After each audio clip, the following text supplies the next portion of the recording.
ikulong sa selda 13. Okay, sampol. Taas kamao, everybody. Marcos resign, palayasin, ikulong sa selda 13. Parang hindi maramdaman daw. Dapat nandun yung galit, nandun yung paninindigan. Okay, sabay-sabay tayo bago ang ating huling tagapagsalita mula sa Riders Group at former youth leader sa Quezon City at Mandaluyong. Tama, Mandaluyong. Sabay-sabay ha.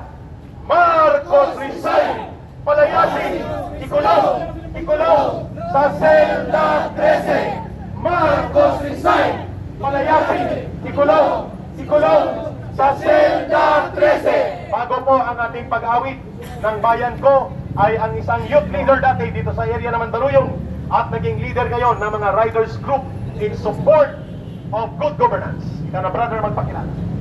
Okay. Magandang tanghali po sa ating lahat, mga mahal kong kapwa Pilipino, kung ano pa man po, Muslim, Christian.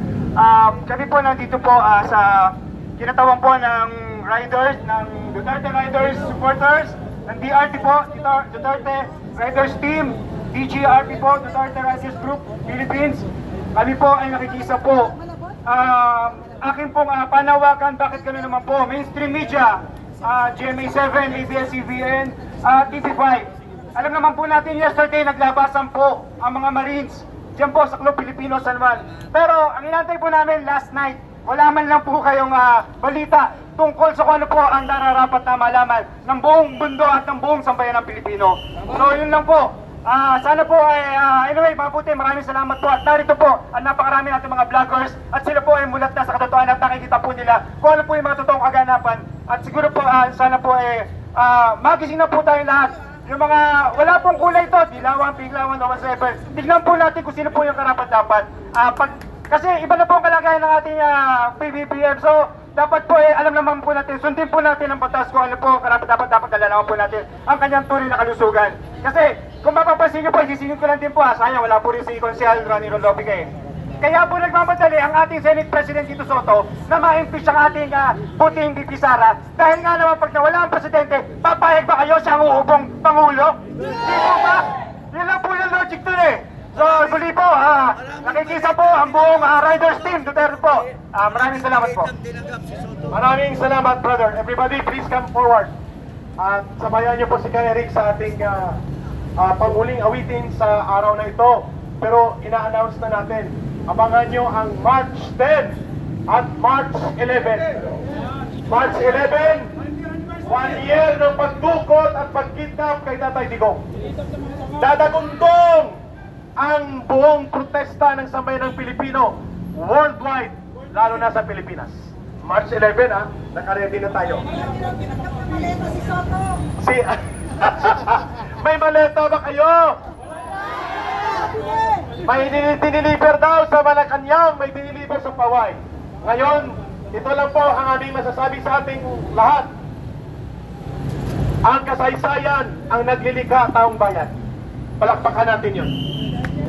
Okay. Walang diktador, walang magnanakaw na gobyerno ang pwedeng tumagal at mangibabaw sa kapangyarihan ng mamamayan. Jack na magaganap yun. Walang makakapigil, tangki man o helikopter, barkong pangdigma, machine gun o baril, kung taong bayan na ang kumilos. Tama! Mamamayan pa rin po. Mamamayan pa rin po ang magbibigay ng hatol. Mamamayan po maglilikha ng kasaysayan. Mamamayan nagkakaisa ang maglilikha ng pagbabago. Yun nga, narinig na natin, ibabalik na muli ang tunay na tapang at malasakit sa isang matuwid na gobyerno. Sama tayo doon! Yes! Magkaisa tayo! Ating mga kamahon at kabuong. Ito po ay tanda ng pagiging pagkanisa. Ang bandila po dito sa harap, iwagayway natin. At awitin po natin ang bayan ko, ilang linya lang. And then magdi-disperse tayo at magpapasalamat tayo sa pagkikipagkaisa na ito. Kay sarap mabuhay sa sariling bayan, kung walang alipin at may kalayaan, ang bayan sinisingil, bukas ay mabangon din at sila'y pupula sa pinyas ng paglaya. Everybody join us. Paibon mang may layang lumipad, kulungin mo at umiiyak. Bayan pa kayang saktan tinag, ang di man nasang makaalpas.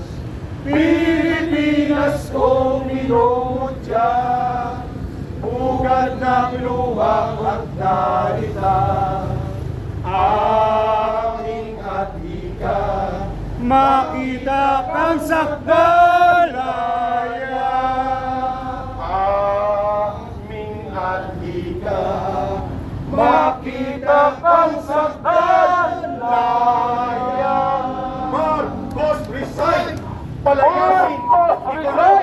Ikulong sa selda 13! Marcos resign! Palayasin! Ikulong sa selda 13! Mabuhay ang sambayan ng Pilipino! Mabuhay!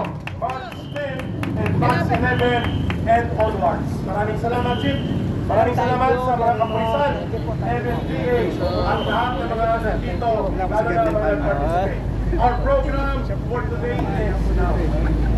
Mayo tayo at magpakatatag. Mag-ingat ang lahat. God bless the Philippines. And God bless the Philippines.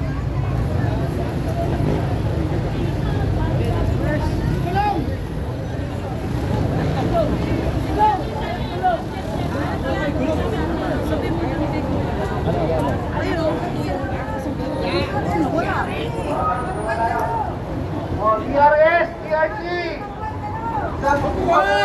Maraming salamat po. Sa lahat ng sumuporta, sama-sama po tayo. Hello? Ate Ami! Ay! Kamusta? Magkita ulit tayo. March 10, 11.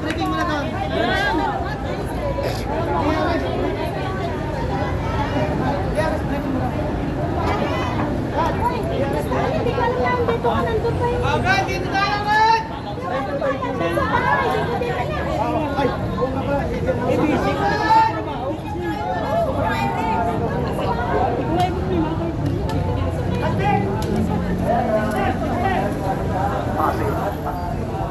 Announcement po, mayroon tayong masarap na arroz caldo at boiled egg doon po sa may bus. Pwede po kayong repeat order, walang bayad po yun, zero interest pa. Okay, go ahead po sa may bus, may arroz caldo doon. May nakahulog ng susi po. Kung sino naghahanap ng susi ng motor, mayroon dito. Nandito po. Okay? Rider, dito lang kay Brother Oliver. Pwede kayong kumain ha.